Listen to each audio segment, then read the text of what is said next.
రంజాన్ పండుగ సందర్భంగా మన మస్తాను ఆధ్వర్యంలో ఈ క్రికెట్ టోర్నమెంట్ ఉదయగిలో జరగడం చాలా ఆనందదాయకము.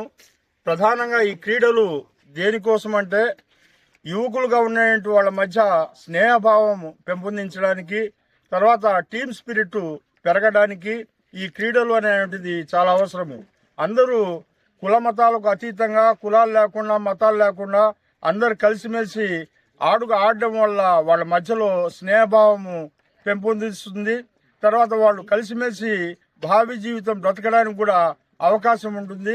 వాళ్ళు జీవితంలో ఎదుర్కొనే సమస్యలను కూడా ఏ విధంగా ఇచ్చేయాలనే టీమ్ స్పిరిట్ పైన ఇది ఆధారపడి ఉంటుంది. కాబట్టి ఇక్కడ ఉన్నటువంటి యువకులందరూ ఈ అవకాశాన్ని సద్వినియోగం చేసుకుని అందరూ కలిసిమెలిసి ఆడి మంచి టీములుగా తయారు కావాలని నేను ఈ సందర్భంగా కోరుకుంటా ఉన్నా.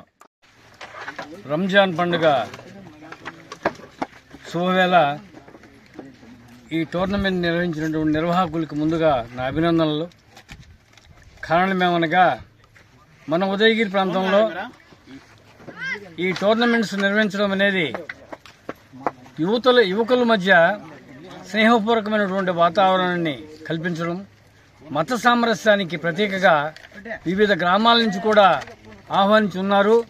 వారి మధ్య స్నేహపూర్వకమైనటువంటి వాతావరణాన్ని కూడా పెంపొందించడం కూడా ఈ టోర్నమెంట్స్ యొక్క ప్రధాన ఉద్దేశం అని చెప్పి నేను భావిస్తున్నాను.